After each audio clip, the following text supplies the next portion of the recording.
welcome to the third in our pilot series of podcasts entitled Couch Potatoes Unite! Exclamation point.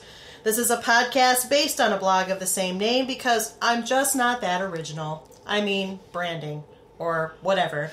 I am the blogger in question and the moderator of this podcast. My name is Kylie and I love TV. If you feel the same, keep listening and or checking out the blog at couchpotatoesunite.wordpress.com as you're bound to find some common ground or something you like. At Couch Potatoes Unite, we're all about the wonders and the unique long-form storytelling of the small screen. Today we're around the water cooler and discussing Season 4 of Once Upon a Time, which airs on ABC Sundays at 8 p.m. currently. We're right in the midst of this fourth season. In fact, ABC began airing new episodes after the program's usual winter hiatus ended on March 1st, 2015. For those who don't know, Once Upon a Time, or Once, is a fantasy drama wherein storybook and fairy tale characters are not only real, but are living in this world, away from their enchanted kingdoms and worlds beyond reality. The show is set in fictional Storybrooke, Maine, as well as in the Enchanted Forest, the fairy tale kingdom from where most of the main characters originate. The action takes place primarily in present day, though there are flashbacks to the characters' past lives before they were whisked away to Storybrooke via curse wrought by the evil Queen Regina, played by Lana Parrilla, and before they were made run-of-the-mill, real-world residents with serious bouts of amnesia. In this show, there is a rather large ensemble of main characters. Snow White, played by Jennifer Goodwin, has married Prince Charming, played by Josh Dallas, who is now married to Goodwin in real life, by the way, and they had a baby on the show named Emma, played by Jennifer Morrison. Emma was sent to live in this world by Snow and Charming when news of the Queen's curse reached them in the Enchanted Forest, and so they placed her in a magic wardrobe which carried her to this world and to safety. As a result, Emma grew up not knowing her real parents and lost in the foster care system. Emma's coming of age was quite checkered as a result, and she later had an out-of-wedlock baby with the love of her life and partner in petty crime, Neil, previously played by Michael Raymond James, who she thought abandoned her while she was pregnant and in jail. As it turned out, Neil did not abandon her and was missing for good reasons, among which was the fact that he was really Balefire, the long-lost son of Rumpelstiltskin, played by Robert Carlyle. Unprepared for young motherhood, Emma gave Henry, played by Jared S. Gilmore, up for adoption, and Regina ultimately adopted baby Henry after the curse brought all of the fairy tale characters to this world to live. As previously mentioned, all of the characters, with the exceptions of Regina and Rumple, initially had amnesia, unaware of their true identities, as the curse gave them memories of ordinary identities and lives in this world, and were frozen in time, never to age. But Henry found a very special book, and eventually his biomom, and brought her back to Storybrooke. Emma became the savior, born of true love and imbued with light magic. She ended the curse, but she was nearly 30 when she did it, and her parents hadn't aged at all. At this point in the series, however, they're all aware of who everyone is, and the Charmings, as they are called, are acknowledging their relationship. It's highly recommended that you watch seasons 1 through 3 if you haven't already done so to catch up and to understand these complicated fairy tale family dynamics. Rumpelstiltskin, as it turns out, is actually the Dark One, the most evil and powerful wielder of dark magic from the Enchanted Forest. He got this way via a road of both sympathetic and less than sympathetic ploys for power. He struggles against his dark nature, particularly for the love of Belle of Beauty and the Beast fame, played by Emily de Ravin, but often his nature and obsession with power trumps even his genuine love for her. Regina spent most of the first 3 seasons being the evil queen, but her genuine love for Henry and her gradual reconciliation with Snow White, her nemesis, and Emma, her nemesis by genetics, has led to a change in her overall disposition. What's more, she's fallen in love with Robin Hood, and he with her. But Robin Hood is married to Maid Marian, they have a son, and through an unknowing act by Emma in Season 3, Maid Marian was transported through time to the present and has been reunited with Robin. Now Regina is hell-bent on finding her happy ending and changing the fate of her character in the whole meta story, since she's always played the villain. Emma has also experienced some love trials and tribulations of her own, though she's currently blissful with Captain Hook, played by Colin O'Donoghue. Perhaps not for long. I started watching Once for 2 primary reasons, and believe me, there wasn't much arm-twisting involved. For one, I love fantasy and fairy tales, and the Disney Network greenlit a live-action serial television program about fairy tale characters that they own the rights to if the characters weren't already public domain. For two, the creators are Edward Kitsis and Adam Horowitz, two of the head writers of Lost. Whatever else may be said about that latter program, I don't think anyone could argue that Lost wasn't well written.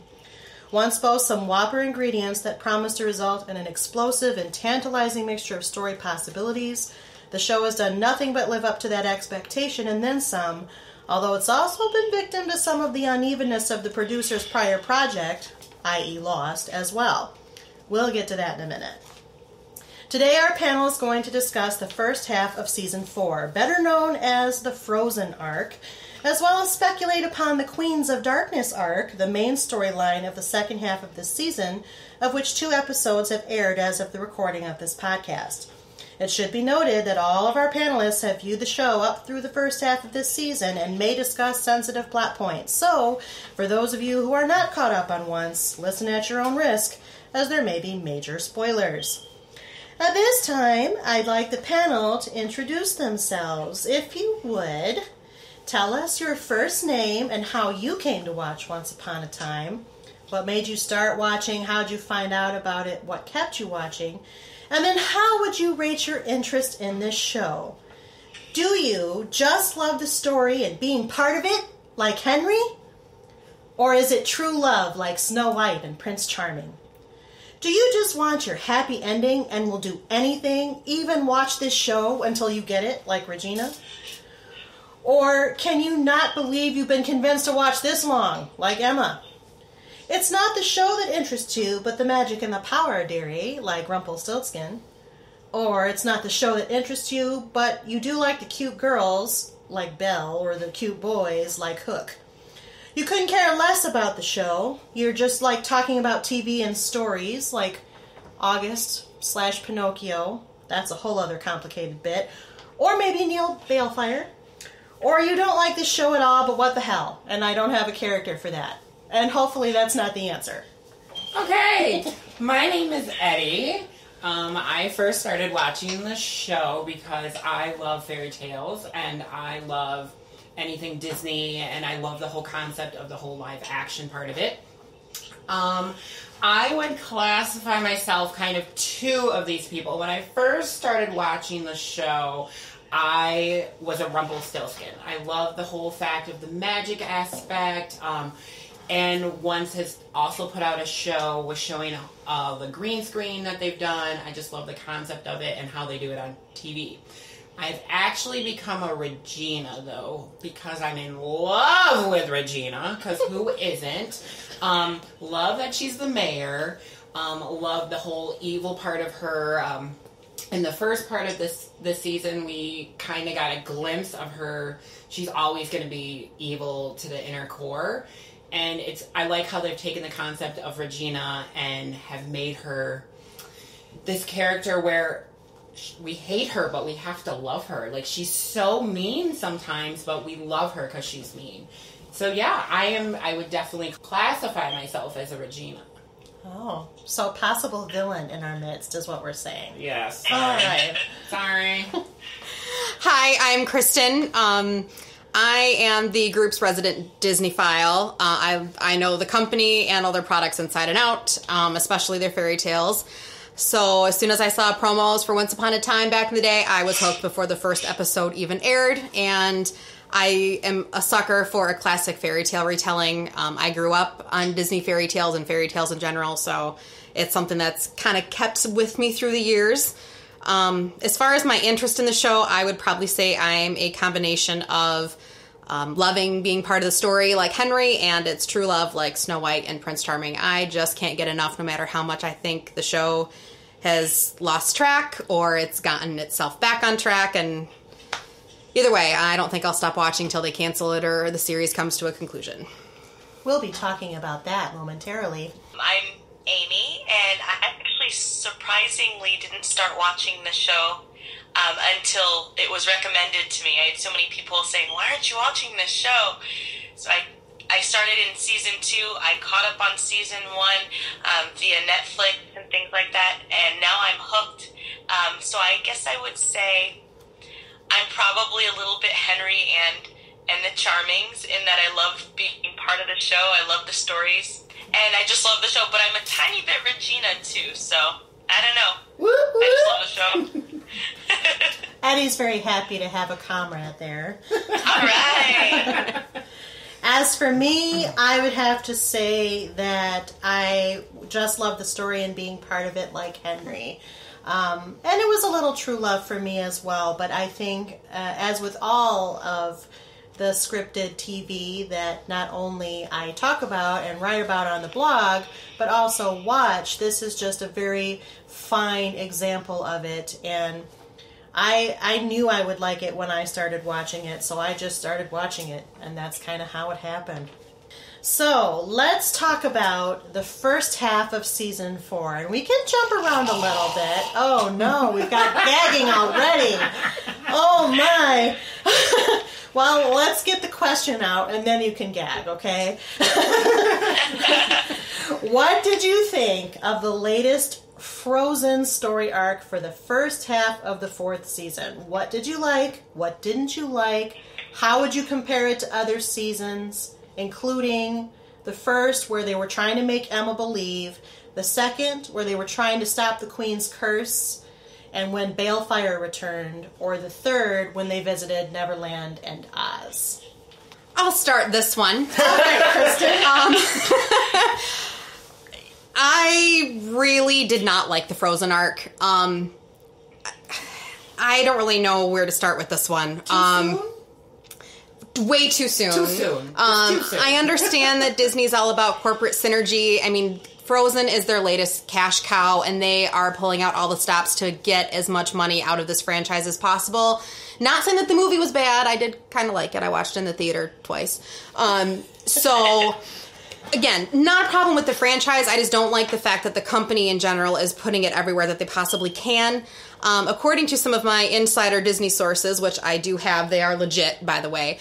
Inside information. Again, I don't know how much stock to put in this information, but from what I heard is that the creators and the writers were already starting to pull together the first half of season 4 using other characters and other inspiration sources when Disney approached the team and said, stop the presses, we need to put in Frozen right now. So that's why maybe I feel like the season was very forced with these characters. At least the Frozen arc with the Frozen characters I felt was very forced. I really did enjoy the part with Elizabeth Mitchell, who did play the Snow Queen. I thought her arc was very well written. I felt the Frozen characters were unnecessary and they kind of muddled it down. I do see why it was necessary. I mean, Elsa can't control her powers, Emma can't control her powers, so they did find a kindred spirit in one another, and they kind of helped get each other through the figuring out of my awkwardness phase. But I feel like that still could have been done in a different and more efficient way than dragging in current characters that are being blasted everywhere. I think Emma is the only good part of the first half of the season. I really liked how they developed her as someone who has powers. And I really like that they used the Snow Queen to do that. I didn't think they needed Elsa and Anna and all of that, even though Anna's husband-to-be is really good looking, and he made the first half way easier to watch. But I do believe that I think it was really nice to finally see Emma come into herself and develop her powers the way that she did. Does anybody know the original Frozen fable? There? Sure. The Snow Queen was written by Hans Christian Andersen, who is a favorite fairy tale author for Disney to pull from. He also wrote The Little Mermaid and other very popular stories. Essentially, there are 2 children. They live in, a very Scandinavian type of country. There is an evil Snow Queen who is not related to either of them. She is this creature out in her little mountain fortress. And she has this magic mirror, and it does make you see the worst in each other, and it does, cause arguments and fights like, Elizabeth Mitchell, Snow Queen's curse ended up doing. But essentially what it is, the girl and boy are best friends, and there's a horrible snowstorm that includes parts of the Queen's magic mirror, and the boy gets a piece stuck in his eye, and so it makes him only see the worst in his friend. And so she goes on a quest to reverse it and bring things back to normal. I can say I liked it more than I thought I would. However, I also did see it as like plugged into the season and not, I don't know, I think the actors did a great job, but it was very, like, it was just caricatures. So that was a little frustrating for me because it felt very anecdotal to me. Like, we'll just have, we'll create this story. There's some heroes. There's a villain. Happy ending. Let's move on to the next story arc. It just didn't feel right. It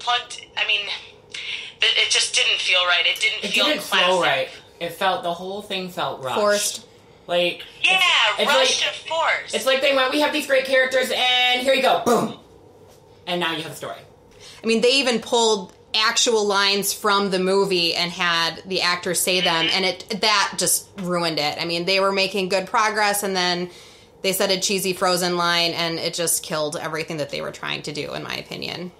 Finding out this Disney piece about forcing Frozen on the producers doesn't surprise me and is disappointing in some sense. But what's even more disappointing, and I kind of feel the same way Amie does, like I liked it in spite of myself. I was all prepared to, personally I was prepared to be disgusted and be like, oh my gosh, look at what Disney's doing again. It's just like The Vault, and they betray me with The Vault every time. Yes. And now they're forcing Frozen on me. And I watched the movie, and I thought it was really cute, but I didn't think it was the best movie of the century like so many people kind of did. But I found myself liking it in spite of everything, except for the fact that the two actresses playing Elsa and Anna were basically playing pound for pound three-dimensional versions of the animated characters. Exactly. And it was a little, you thought you would maybe think it would be a smooth transition, but in reality it took me out of it every single time. Exactly. Yeah, because I kept wanting Idina Menzel and Kristen Bell, not these two playing. And we also didn't learn anything new about Anna and Elsa. I do like how they connected Belle in the whole storyline. I do think that was a really nice touch on how they actually got how Anna and Belle actually met, and I like that storyline. So okay, what were you saying, Kristen? I was saying that we didn't learn anything new about these characters. We constantly learn new pieces of information about all the other series regulars. We learned something new about Emma all the time or Regina all the time. We didn't learn anything new. We didn't learn any of their pitfalls or their great achievements. We didn't see any big transformations. And I think it's because Disney is still developing these characters. I mean, there's a Frozen a little short that's coming out in front of the Cinderella movie on March 13th. And I feel that they're very afraid of advancing these characters to a point the movies can't come back from. So you mentioned Elizabeth Mitchell, and for those who are familiar, and we'll kind of talk about this a little bit as well, these two producers have really mined the lost cast roles for this show over the 4 seasons. And Elizabeth Mitchell, of course, was Juliet on Lost, and she's been in V and Revolution as well. Kristen already talked about her being the Snow Queen, and maybe Eddie did too, but what did everybody think about her, about either her in the Snow Queen role or having the Snow Queen as the villain for the arc? I think she was a great Snow Queen. I mean, I think how she portrayed the character, how she took the character, she almost did the I'm sweet and innocent, but I'm evil approach. She didn't just play this whole evil out, and I'm just here to destroy everything, and I'm going to get what I want, and I'm going to go away. She was very multifaceted. She was very delicate with the whole thing, and I love the fact that they gave her an ice cream shop that she worked in. It almost made it seem like you almost felt bad for her, because the reason she was working in an ice cream shop is she genuinely just wanted her family, and she wanted a family, and she was always around kids working in the ice cream shop, and of course she was a Snow Queen, so it fit very well, but quick note, the ice cream shop, for those of you who didn't catch it, it was called Any Given Sunday. Ha ha! I did not catch that. Excellent Easter egg. There are so many Easter eggs in Once Upon a Time. Anyone else have thoughts about Elizabeth Mitchell? I have some thoughts. I thought I actually really appreciated her storyline, and that she wasn't a villain just for the sake of being a villain. Like was already mentioned by a couple of you guys, actually, her storyline and how it kind of stands alone. And it was, I enjoyed it, and I also didn't think it needed the Frozen twist to it. I agree. I wouldn't mind seeing her come back. Like, I wouldn't mind them bringing her back. Anna and Elsa can stay away for a while. They can go back in the urn and be locked up for many years. I wouldn't care about that. But, I mean, the Snow Queen, I think there's something there between... I think we could see something between her and Emma happen again later on, and maybe not this season, obviously, or a later on season. Because this show really likes bringing characters back, even if they're dead. So, who knows what they're going to do. It does. Maybe not as much as Doctor Who, like we were talking about in a previous episode. But it does. And it'd be interesting, I guess, to bring her back. How did you feel about the whole arc of the Snow Queen as her real-world self being this kind of inserted into Emma's backstory, being her foster care mom as she was trying to look for her to reform her family? I thought that was interesting that Emma was raised by an evil queen, and then her son Henry was raised by an evil queen. I thought it was really cool how they related the two, that they were both raised by evil queens, but yet they both turned out very hero-esque. Oh, but did they? Yeah, I know. Well, the whole point of once, at least recently, it's been, evil isn't born, it's made. And how do people become that? And really, it's a gray area. I mean, Elizabeth Mitchell, she was trying to find her, her true sisters, and she'd do anything to get it. But she was doing it for the right reasons. Right. Not necessarily from, she malevolent wasn't doing reasons. It to be evil, because she was an evil person. I don't believe that they wanted her to be evil. She just wanted what she wanted, and she wasn't going to stop until she got it. Right. Same thing with Regina. It's, she's just had a lot of bad things happen to her, and this has been the outcome, and she's trying to reverse her ways, like adopting Henry, and that's kind of what Elizabeth Mitchell's character, the Snow Queen, she was doing as well. She even helped her lover's wife. But that's also true of Rumpelstiltskin. I mean, I think, to piggyback off Kristen's point, evil's made, but it tends to be made with the people who have power, and absolute power, or nearly absolute power, kind of in that whole absolute power corrupts absolutely vein. Just like the road to hell is paved with good intentions. Exactly. That too. And this show is so full of good intentions that may not necessarily materialize into good things. I thought it was an appropriate fit to tie her in a little more than the Frozen characters. It also makes sense, though, because if Emma and Neil grew up together, why wouldn't they encounter another magical person? Oh, another parallel. I wonder if these are intentional parallels. Which there are more intentional parallels that we see on the finale of 4A with Ursula being in New York. She's obviously from their world, and she got transported to the real world too. That's true. Exactly. As did Cruella de Vil, but we'll talk about that in a minute. Let's stick with the first half of the season first. So let's talk about. The Snow Queen wasn't the only villain in 4A or in the first half of the season. We are still wrestling around with Rumpelstiltskin. Rumpelstiltskin, the much popular but also very morally ambiguous character, Mr. Gold. He's still the Dark One. In fact, a lot of the first season was about him fooling Belle into thinking that she held the dagger that controls the Dark One. How do we all feel about him at this point? With him not being able to let go of that, it's almost like he's addicted to power. What do you think? And what do you think his end game really is at this point? I think the reason why he gave Belle the dagger to control him is because I think truly Belle's the only one that can control him. I think he wants all the power in the world, which he was trying to achieve in the first half of the season.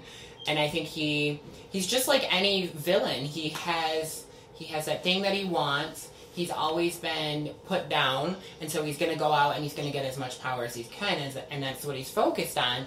But yet, just like all the other villains, he has that one thing that can break him down, which no true villain, like Rumpelstiltskin, I believe, is going to give away what can make them weak. That's why he gave her a fake dagger. But yet, I think the dagger wasn't what was controlling him, or he wanted Belle to think the dagger was, which we did, and we knew. But I think, in honesty, Belle does control him.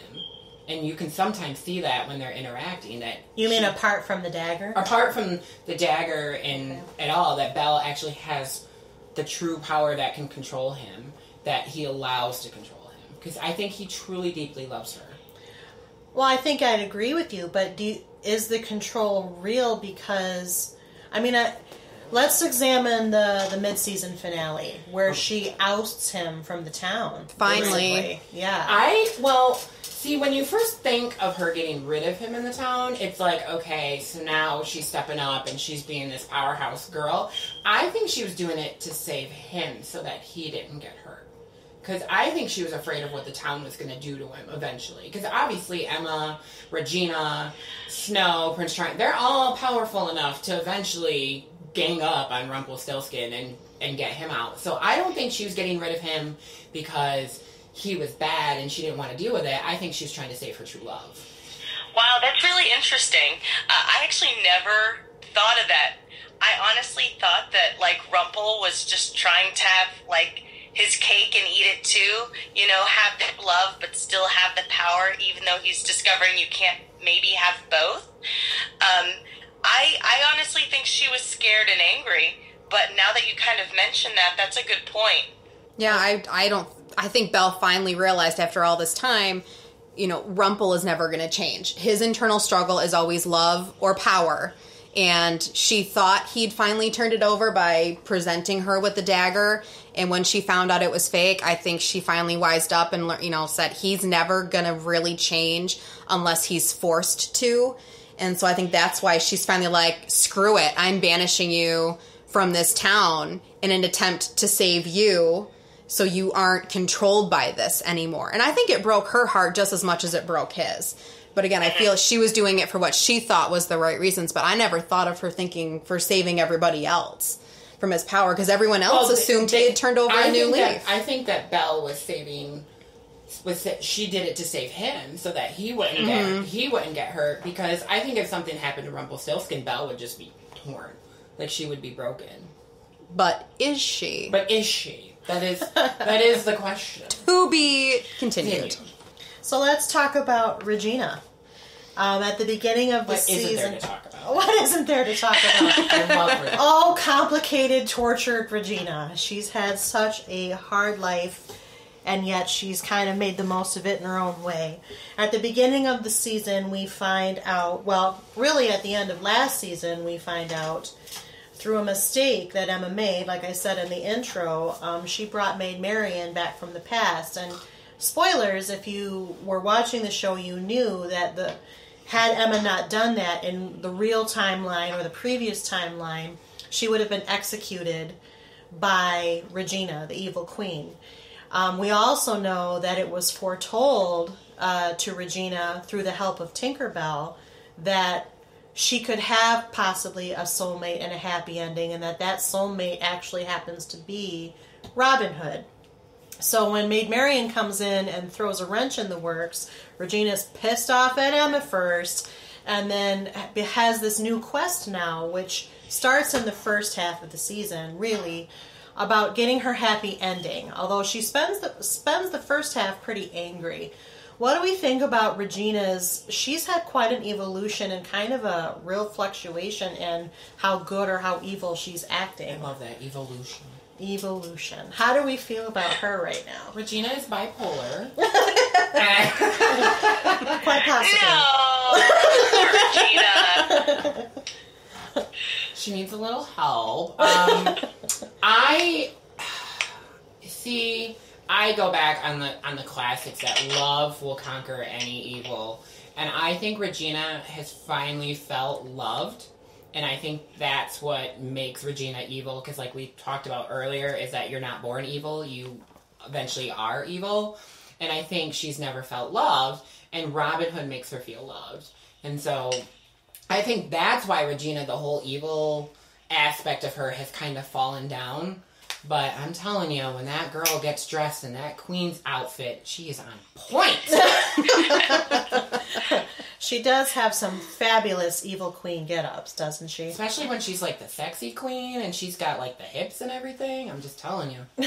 We could do an e-red carpet just on her outfit. Just on her outfit alone. And I would be running at. You know, strangely, I think Regina is, maybe not so strangely, a very relatable character. Because ultimately she wants a happy ending and she wants love, and that has resulted in her becoming evil. Because, I mean, she was betrayed by Snow when she was very young, and then betrayed by Emma. I mean, these are things that were done to her, you know, as a result of being, you know, also in love. And it's like the you know, 2 steps, you know, 5 steps forward, 2 steps back, or whatever. Like, she just, every time she gets ahead, something prevents her, and that's very frustrating. And I think I would become pretty evil if that kept happening to me too. I think she's realizing that, though. That's why she's Right. not getting excited about things. Like when Robin Hood showed her the page that was missing from the book, like, she was like just flatline, like, oh, great, it was ripped out, of course, like. So I don't think she's trying to get excited because of exactly what you said, that she's always disappointed. She always moves 5 steps forward, 4 steps back, and so she's just trying to stay flatline so she doesn't turn into this evil person anymore. She doesn't let herself hope. Yeah. Right. Well, first of all, I'm going to say I love her chemistry with the actor playing Robin Hood, Sean Maguire. I Is think that so, right? yeah. They are fantastic together. I love their chemistry, hands down. Again, very fine man. Yeah, and thankfully, spoilers, he's coming back in the second half of season 4, so we'll see what happens. You know, I really think, again, agreeing with Amie, Regina is an extremely relatable character. I mean, I've been there. I'm sure the people have too, where you really deeply care about somebody. You know, you have a bright future, and then you see him go off, or see her go off with somebody else. Sorry, and Prince Charming, I got my Snow White out. yeah, but you know, it sucks, and it's heartbreaking, especially if you felt this was going to be it for you. And I think everybody can relate to that in some form or another. You know, and I love the transformation that they're taking her through, and you know, I think she really is trying to turn the corner and be, you know, more of a hero for Henry and, you know, for the town, and really try to change everybody's perception of her. And I hope she's successful. We got a lot to go, but I really hope she turns into an evil you-know-what again. Especially with the second half. oh, okay, the dose of evil Regina with the Snow Queen's curse, everybody was waiting for that. It was nice to see her back to the beginning. I mean, she's phenomenal when she is being evil. I love how she locked her own self in. That's when you were like, uh-oh, something's about to happen. Yeah. It is nice to see true evil Queen Regina, you know, once in a while. And as much as I don't want her character to go back to that point, I still love seeing it. It's like a guilty pleasure. Favorite line, what am I wearing? Yeah. True. Oh, I've missed you. Do you think she can be evil and have a happy ending, though? I mean, that's the major question of the show right now. If she's with Robin Hood, I don't think she's going to be evil. Right. I think he is a hero by nature and his story, everything. Robin Hood is always a hero. You know, I think she'll try to find a way to balance it, but I don't know. Can you be evil and have a happy ending? Yes. It happens in real life. It happens in fairy tales. Sometimes the bad guys win. But I don't... sorry, different podcast. But I don't know if her happy ending truly is with Robin Hood. I don't see her being a villain. I almost think it would be very interesting to see Robin actually become evil. Because we all know Robin Hood as this gorgeous man who does everything right, but it takes 2 birds to fly together. And it would be very interesting to see Robin Hood kind of go to Regina's path and kind of take an evil road down. I mean, we've seen Regina go to the nice side, so can we see Robin Hood come to the evil side? Wow, I never thought of that. You bring up some very interesting points. And that's why I'm here. I mean, but so what you're saying also is that, yes, villains can have true love and a happy ending, but it's probably more probable if the other person's a villain versus like a villain. And not just that he's a villain, it's the fact that he can also be a villain with her as well, if need be. Well, Well, exactly. But what I'm saying is there would have to be some equality there, some similarity in that regard, because we're talking about villains versus heroes and what those definitions are, right? And then can a hero and a villain be together? And then you think of and they're not just villain and heroes; they're like very prominent villain and hero. But so, I agree, anyway, Amy, it just got me thinking. With Rumple and Belle, too. That's a great definition of one's villain, one's hero. But then there's also the Charmings, who are a little bit of both, now that we're kind of getting to know them a little more intimately. Are they, though? That is a question. But are they? Hey, Snow White's got a black mark on her heart, baby. All I'm saying is I don't think Prince Charming and Snow are as nice as we think. And I think Regina's going to find out, and Regina's going to be pissed. Because she's been super nice this whole entire time. They've been playing like they are the empires of niceness, and then all of a sudden 3 villains come in and they're trying to kick them out because they have a past. So, full disclosure, Eddie has not seen the March 8th episode. I know. So, we're talking about things that have already been broached. We'll get to that in a second, though. What I want to ask before we start talking about this half of the season and sort of some of the things that have happened, as I mentioned previously in the discussion or in the introduction, Edward Kitsis and Adam Horowitz were writers and executive producers on Lost. Who watched Lost in the room? I did. I love how we're raising Did our Amy? hands Did you like watch? You didn't watch Lost, did you? No, I didn't watch Lost. Okay. There was black smoke. There was black smoke. There were polar bears. There was this hatch and some numbers. And they were dead the whole entire time. There you go. You watched the whole series. But were they dead? Were they Some people might have been dead. See, this is a whole other podcast. Lost is a whole other, multi-series podcast that people have done multi-series podcasts about, because Lost is Lost. And maybe someday we'll do a retrospective on Lost on Couch Potatoes Unite. But for now, in terms of Lost, how would you compare Lost with Once Upon a Time, to the extent that they can be compared? And Amy, you might not be able to add much here, but No, I won't add anything. Fair enough. How do you feel about the fact... Here's a couple of questions. First of all, how do you feel about the fact that the producers have totally mined the casting of Lost to cast for Once Upon a Time over the years? And do you feel they're staying on target or keeping with the target? Or do you think we're headed for a letdown like we were with Lost? Because if you recall, and I'm just going to kind of recap for anyone listening who doesn't remember or hasn't watched it, Lost started off very, very strong. It went off into the ethosphere in the 3rd season. Yes, it did. With a whole bunch of things. It just felt like spaghetti on the wall, and there was universal agreement from almost, maybe not every viewer of Lost, maybe not every commentator about Lost, but that was definitely a low point on the series. And then at some point, ABC came to the producers. J.J. Abrams was the executive producer on Lost, and basically said, look, you have an end date, write your story, make it work. And then the 4th and 5th seasons were really strong.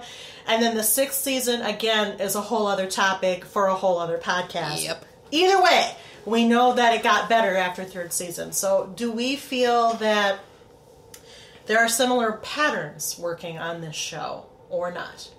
That's a lot of questions, but I want to kind of toss it all out there. Lost versus Once Upon a Time. Go. I'll start. Okay. I love the fact that they're mining actors from Lost to go on Once Upon a Time. I mean, Lost actors have been popping up on a lot of other ABC shows.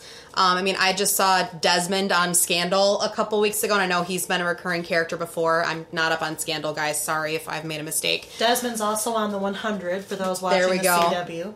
So, I loved, having, the Giant be a Lost alum, Elizabeth Mitchell, the Snow Queen is a Lost alum. I like it. I really like those actors. I feel they're chosen for a specific reason, to fill a specific role. And I feel like they haven't had any big missteps with casting so far. I really like what they've done. I feel they take a very conscious approach. So I like having the little lost Easter eggs thrown in. The clock is stuck at 8:15 and certain things keep coming up. And I think that's a really cute way to honor a show that really launched their careers and knowing that they have a lot of crossover fan bases. I like it.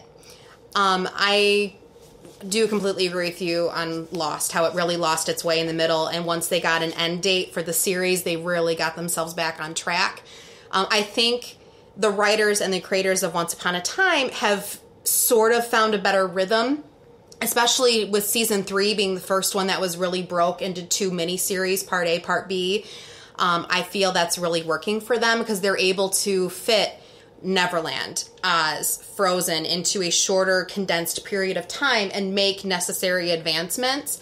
Overall, for the general season story arc, I feel like there could be a little bit more structure or a little more advancement. I feel sometimes they do lose their way at certain points, but I feel like they're starting to get into a groove, and hopefully this will be like season 4 and 5 of Lost going forward. I almost have to disagree with you. I can't believe I'm saying this. I normally always agree with you. I do have to agree with you, though, about the Lost characters. I think, and maybe this is wrong to say, I think we have too much connection with the Lost characters. And I think the writers on Once know this, that we watched, and they're like, because my husband loves Lost, and we'll be watching anything, oh, da-da-da-da-da, there's from Lost, and it's going to continue happening, and they would be stupid not to bring something in where somebody knows it, like, How to Get Away with Murder, love you guys, woo, love that show, Viola Davis, like, I mean, they have her, she's in the spotlight, she was in the spotlight, I mean, that's what a show does, so I think in that aspect, they're doing what they need to do to draw the people in to keep the show going. As for the writing, compared to Lost, I think Once Upon a Time is at the point where we're going to go 2 ways. Where either the story is really going to start nosediving, because we're going to have so many stories that people are going to go, oh my goodness, I cannot even keep track. I don't know what Belle's doing, Snow's doing, I don't know what's going on. Or they're going to dynamically, hopefully within the next 5th or 6th season, everybody's going to come together. And then maybe they'll bring it all back together and they can branch it back out. They have so much leeway with Once Upon a Time that they can branch it out as far as they want and they can bring it back. But hopefully they don't branch out as far as they did in Lost. Because we don't want to be lost, no pun intended. Right, and while I do like, or intended. And I do appreciate, the Neverland arc, the Oz arc for what they are, I really hope they do bring it back and center on Storybrooke and the Enchanted Forest. I really thought that was their stronger storytelling when they focused on the characters they already had versus bringing in a whole bunch of characters for a really short amount of time. Especially in seasons 1 and 2, I felt everything was done with a very specific purpose. And now they've kind of lost their way. So that's why I'm cautiously optimistic that this whole 4A, 4B type of series structure will start working. I got really mad when they started going to like Neverland and whatnot, because I understand why they did it, because they brought way more dimension to the show doing that, introducing us to new characters, new storylines. We got Hook, hallelujah. But also, I really wish maybe next season, and hopefully we could lose a few fans, because I'm sure there's fans that love where they just do the Frozen aspect and the Alice in Wonderland aspect and the Oz aspect, but I really think they need to start developing their main characters, because we're starting to get away from that. And the reason why a lot of people who are watching the show is they love the main characters. They love Prince Charming, Snow, Emma, Henry. And I think it's also cool that we're watching Henry grow up. And it would be nice to see what Henry actually can do. And I think they could also take a storyline on that next. And so just develop the characters in Storybrooke before they go out any farther. Yep, I think it's time for a break and focus back on Storybrooke a little more. I completely agree with that, 110%. Yeah, I think we've lost touch with some of the main characters. Unfortunately, they've written them in a very passive way. They're starting to get very supporting. I'm starting to see them a little more colorful again as we get into this second part of season 4. Yeah, hopefully with this new Queens of Darkness, story, they'll get back to their roots and get us, just stay in Storybrooke, stay in the Enchanted Forest, and not have an extra land or another realm brought into this. Yeah, I just want to say, and this kind of hedges back into some previous seasons. I kind of agree with Kristen's take on it. I think that the dividing the season into halves helps focus them a little bit. At the same time, though, I think the halves of the seasons have had mixed success. I know a lot of people hated the Neverland arc. I think the Neverland arc was a little bit messy, but I didn't hate it. Mm-hmm. Because what we got out of it was one of the best mid-season finales. Agreed. That they'd ever wrote. Yeah. We got Captain Hook, Colin O'Donoghue, the agreed. most gorgeous Colin O'Donoghue as a regular character. And he can pull off that guy liner like nobody's business. Right? Best guy liner on TV. But they're never allowed to give him a hand ever again. He must always have a hook. Well, that didn't work out so well. That didn't work out very well. So, dear Rumpelstiltskin, stop messing with Hook! Anyway, he messes with everybody. But it gave us this whole backstory on Rumpelstiltskin as well, and also totally complicated that family again, learning about Rumpelstiltskin's father. On the other hand, the Wizard of Oz arc, I thought, was not successful at all. I am a very big fan of the source material. I did not like Rebecca Mader. And yes, she was Charlotte on Lost. I did not like Rebecca Mader in the role of the Wicked Witch. She is supposed to be coming back. I've seen pictures. Yeah, in the second half of this season. Because she's Regina's half-sister now, and why would you lose that? But it didn't really work for me in the Wizard of Oz arc. And then the Frozen arc was sort of somewhere in between that. Kind of being an encapsulated season was good, but the fact that it was frozen and didn't add to the story, I also agree with that piece, didn't do it for me as well. So I'm a little bit hesitant, and I feel a little trepidation because I remember Lost. And I love Lost to this day, but I also am frustrated with Lost to this day and the way they paid off that series, and I hope they don't do that to us again.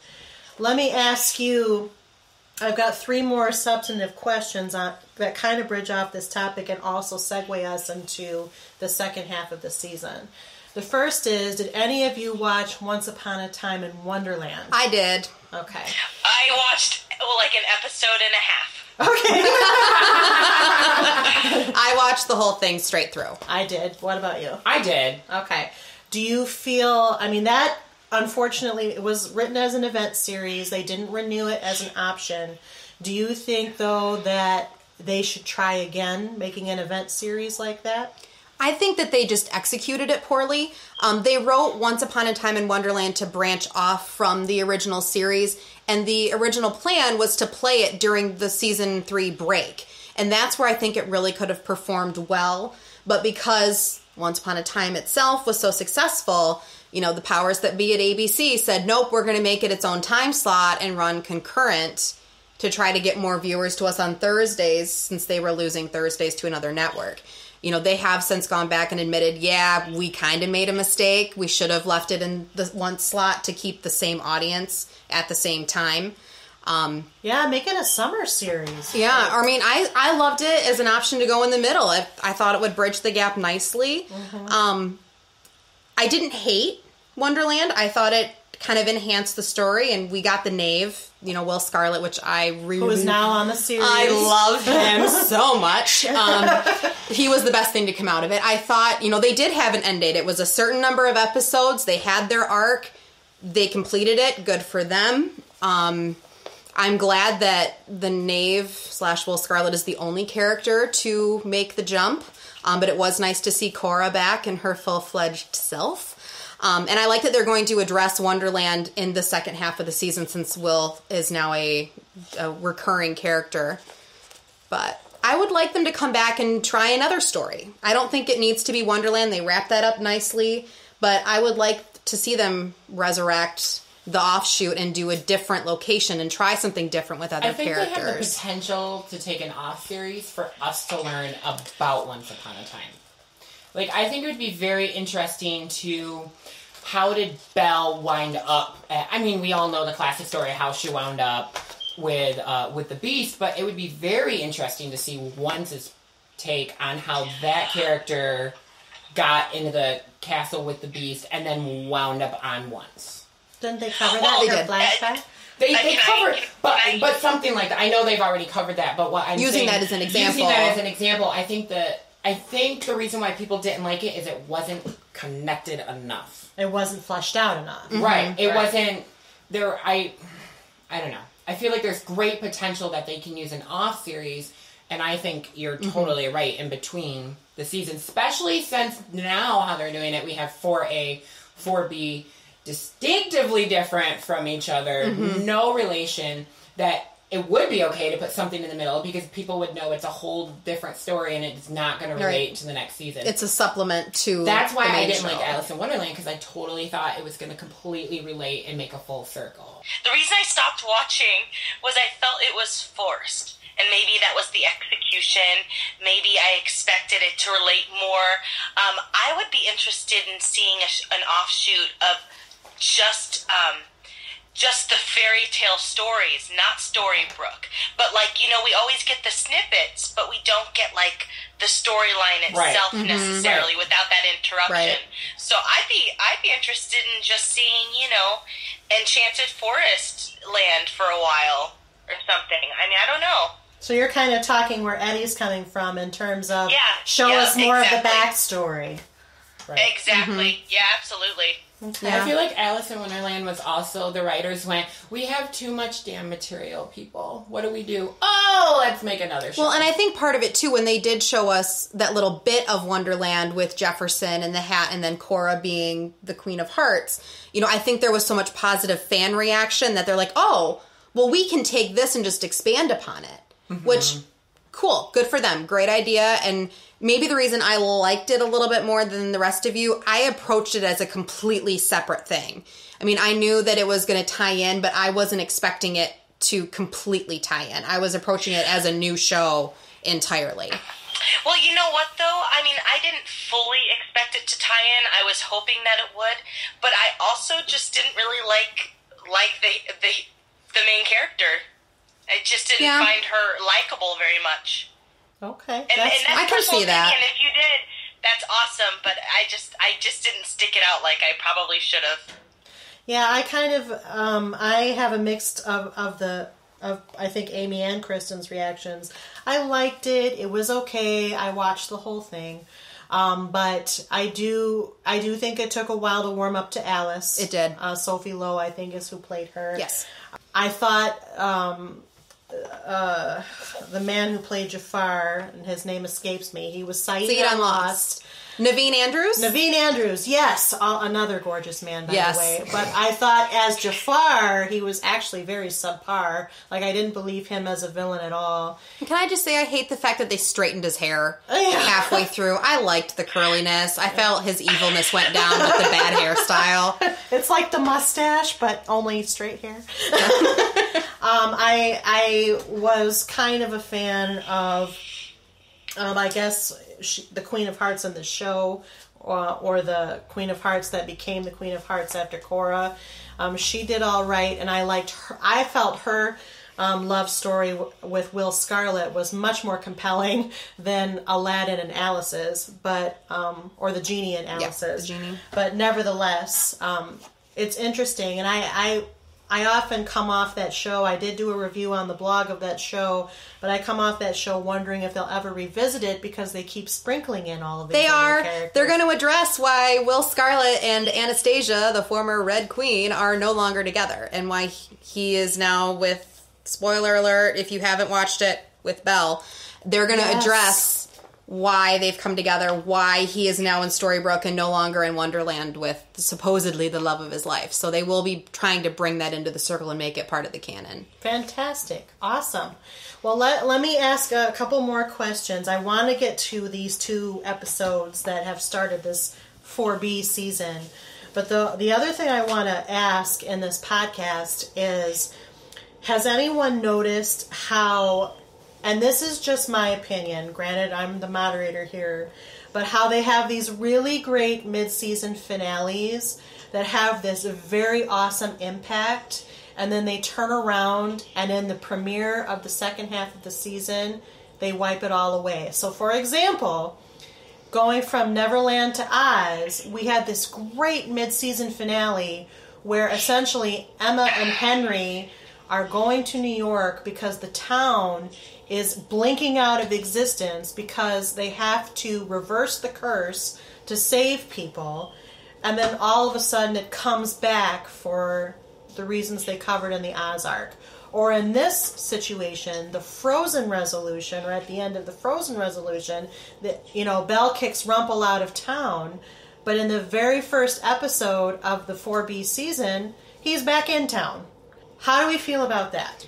I don't like that. Like, with the mid-season of 3, the mid-season of 4, they also do a time jump.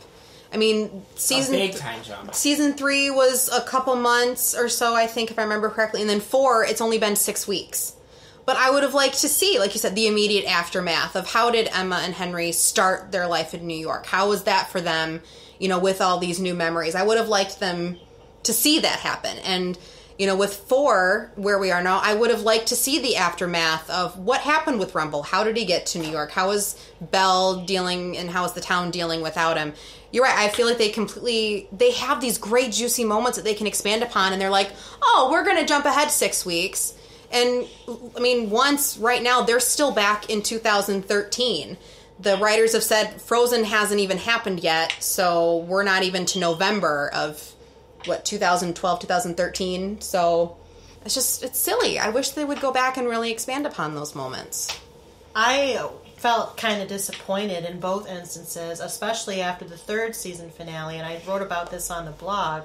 I thought we were going to go back to the Enchanted Forest, and Emma would have to, go find them in the Enchanted Forest, and then bring them back, and then Storybrooke is there. Or in this case, like you said, Rumpelstiltskin gets kicked out of the town. Why can't we see Rumpelstiltskin as an ordinary human in this ordinary world, maybe searching for these Queens of Darkness if they are. Right, because how does he even know that they're there? Exactly. We don't know. Hopefully they address that in a flashback. Especially since he doesn't have magic outside of the line. Right. So how does he know where they are? See, I think it's very interesting that when the curse got put on, they went to New York and not Storybrooke. Yes. I want to know how she ended up, even though I think it's hilarious that Ursula is working in an aquarium. Perfect. Yes. I mean, it's just dead set perfect. But I agree. There's just so much gap. And again, it iterates back that they're at that point of a season where they can't do anymore, or we're all just going to go, okay, I don't know how all of this happened.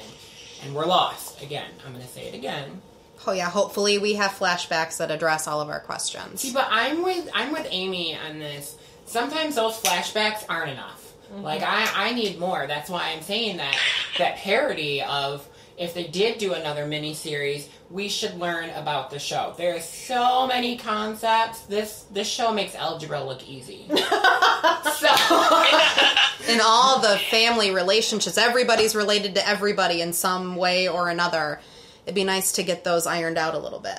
So let's talk about, I know we're in various states of having viewed the first couple episodes of this second half of the season. But we've got the Queens of Darkness, and spoilers for those who haven't seen it. Okay. You might want to stop listening now until you watch it. Yes. What we have found out is that Snow and Charming made some kind of deal with Maleficent, involving Maleficent, to guarantee that Emma will be born of light, or born of true love with goodness in her heart. We also find out that Maleficent, who's played by the brilliant Kristen Bauer von Straten from True Blood. Oh, I missed myself. She's been resurrected thanks to Rumple's machinations, and we find out that she was with child and somehow is not with child anymore, and this somehow involves Snow and Charming, and Snow kind of reveals this to Regina in the final moment of the second episode. We also know that Regina and Henry's helping her, are on a quest to find the author of the book that started the whole thing rolling to begin with, believing that if they can alter the book, they can alter Regina's destiny. And we've got not only Kristen Bauer von Straten as Maleficent, but we also have Victoria Smurfit as Cruella de Vil, and we also have Marin Dungy as Ursula from The Little Mermaid. So let's talk about the Queens of Darkness. Okay. What do we think is happening here? First of all, I have to point out, I think they picked the most interesting Queens of Darkness.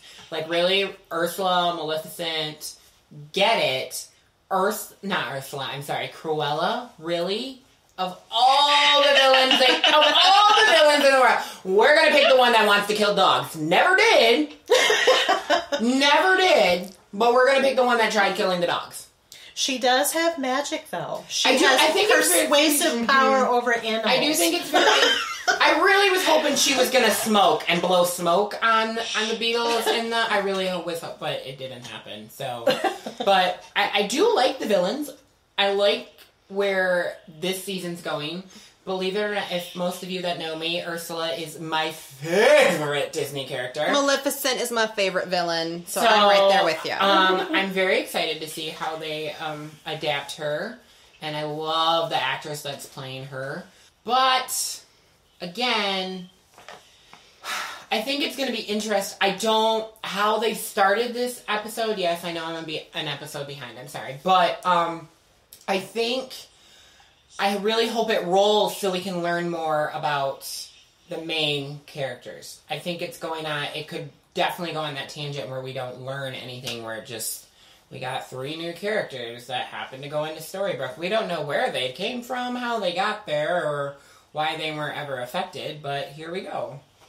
Yeah, I'm cautiously optimistic. I think that 4B has the potential to be a really great half series. They have a lot of great dominoes that are being set up, and if they write it correctly, it could be very, very powerful half season. For me, the only villain who I really think is worthy of the Queen of Darkness title is Maleficent. She is one of the greatest villains that the Disney company has ever produced, and for very good reason. So I'm biased, I'm going to admit. She's but better than Angelina Jolie. Yeah.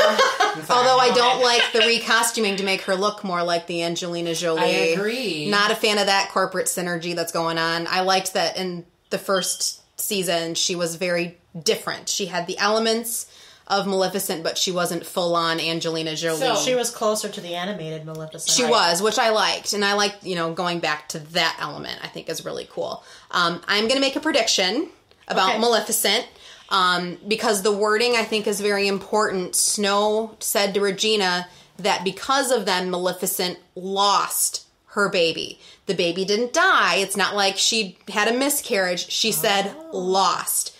I'm going to predict right here, right now. Remember Emma's friend Lily from foster care from the flashback episode? Oh, you're getting big.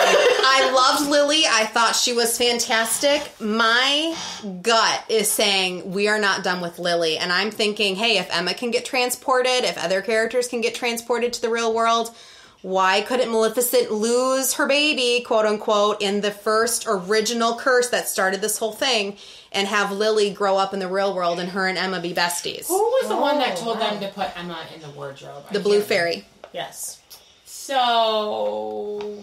Who's now the... But again, but Maleficent, her happy ending was going to be her having the baby. And the curse was all about destroying happy endings, so why not separate mother and potentially daughter? Kristen? I think that's a really great point, and a great twist. I also think that I like these 3 women on the show. Cruella, I can see how that would be a little questionable, but I feel like that introducing them to the show kind of grounds it back to what we're talking about in terms of like Storybrooke and the Enchanted Forest, and not forcing this whole money-making storyline on it. Agree completely. I agree. Well, I just gotta say, Kristen, you blew my mind with that one. I never... I was going to say, but before you made us all go crazy, and now we're all going to be thinking tonight, is that I guess I'm hung up on Henry. Mm-hmm. I think it's because we don't really know what Henry's going to be, because he has two extreme mothers in his life. And I really think that we could have this season where Henry starts turning into a badass. Sorry about the language, but that boy, I have a feeling he could turn evil in this season. And I think it'd be interesting, actually. I think it would be interesting to see the people that we haven't seen be evil, because this whole second half is all about being dark. And I know the Snow Queen brought in the bad side of everybody, but I think it would be interesting to see the evil come out in everybody. And I think that's where the connection between Robin Hood and Regina is going to get stronger. See, I don't know. I mean, remember, Henry does have the heart of the truest believer. I don't think it's in his DNA to go bad, because they've already told us that he is pure of heart. He's the truest believer. That's true. What about Baby Neil? Baby Neil. Also born of true love, which also means he has the same potential as Emma to go on either side of the spectrum. I think Emma may get into the gray area.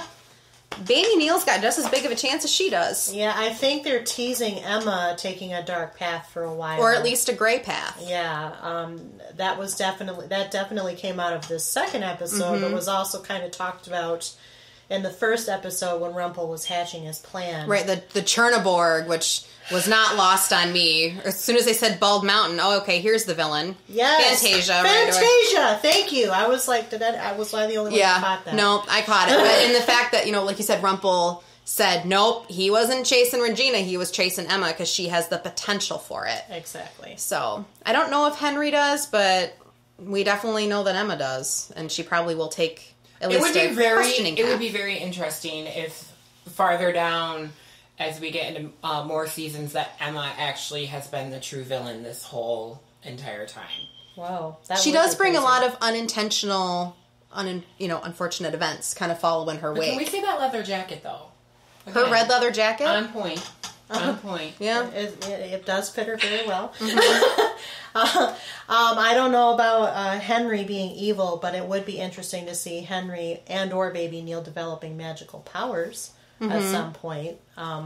Since they haven't really explained how Emma developed magical powers. I hope they get to that. So and you brought this up, and I'm about to have a Kristen moment. So we're trying to find the writer of this book. The quest for the author. Yes. I have always thought Henry is the writer of this book. Ever since the show has started, I believe that he is the writer of this book. A time-traveling writer?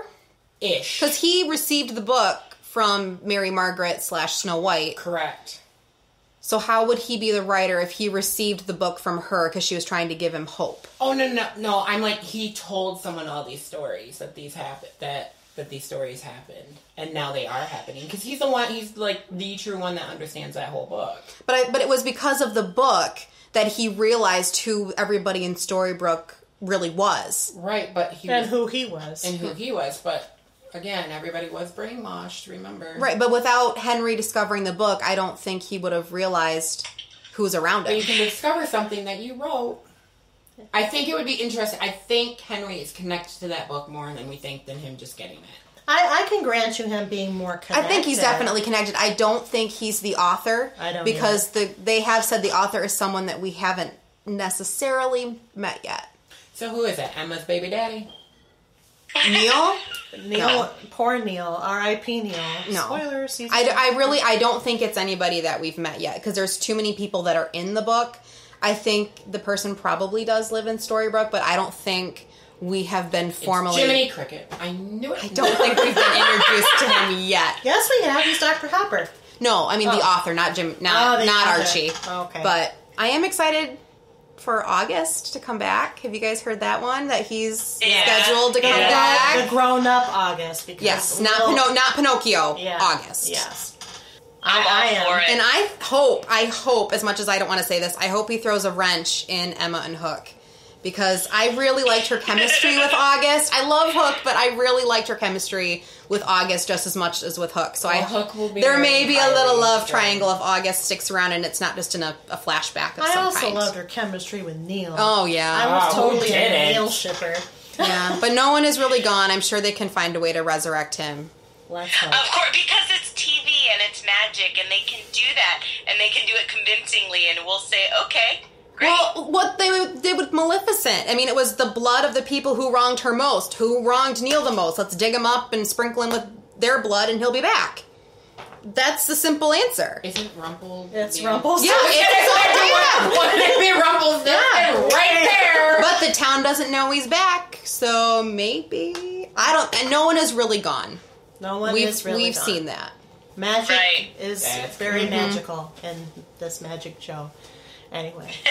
So I assume we're going to keep watching, yes? Oh yeah. Oh yeah. Yes. All right. I think we're all pretty excited to see what happens with the rest of this season.